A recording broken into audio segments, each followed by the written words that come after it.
বিস্ফোরণ, আচমকা রাস্তায় ফাটলো বোমা। আপনাদের জানিয়ে রাখবো আরো একবার, ফের বিস্ফোরণ, আচমকা রাস্তায় ফাটলো বোমা। আবারও বিস্ফোরণ বীরভূমের সাঁইথিয়ায়। এবার সাঁইথিয়া থানা এলাকার ফুলুর পঞ্চায়েতের বলাইচন্ডী গ্রামে রাস্তার পাশেই পড়ে থাকা একটি বোমা আচমকায় বিস্ফোরণ ঘটে। তাতে এলাকায় ব্যাপক চাঞ্চল্যের সৃষ্টি হয়। এরপরই সাঁইথিয়া থানার পুলিশ ঘটনাস্থলে যায় এবং পুরো বিষয়টি খতিয়ে দেখে। জানা গিয়েছে এদিন সকালে হঠাৎই রাস্তার পাশে পড়ে থাকা বোমা ফেটে যায়। বোমার তীব্র শব্দে কেঁপে ওঠে এলাকা। এরপরই এলাকাবাসী পুলিশকে খবর দেয়। তবে বোমাটি রাস্তার পাশে কে বা কারা ফেললো তার তদন্ত শুরু করা হয়। এখানে কি হয়েছিল? সকালবেলায় আমি আর আমার দুটো বাচ্চা নিয়ে আমি দরজায় বসেছিলাম। হঠাৎ করে বসে থাকতে থাকতে দেখছি তো ওখানে বোম রাখা ছিল, বোমটা ফেটে গেল।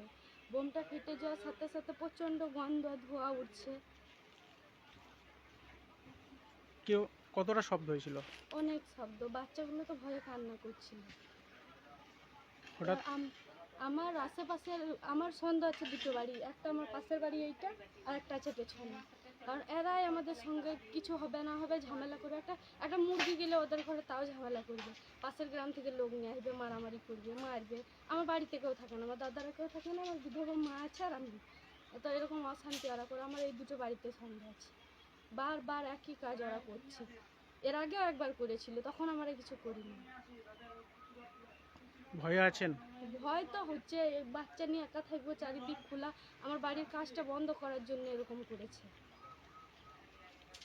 আপনার নাম? আমার নাম আসমা খাতুন, বাড়ি বলাইচন্ডী, সাঁইথিয়া থানা।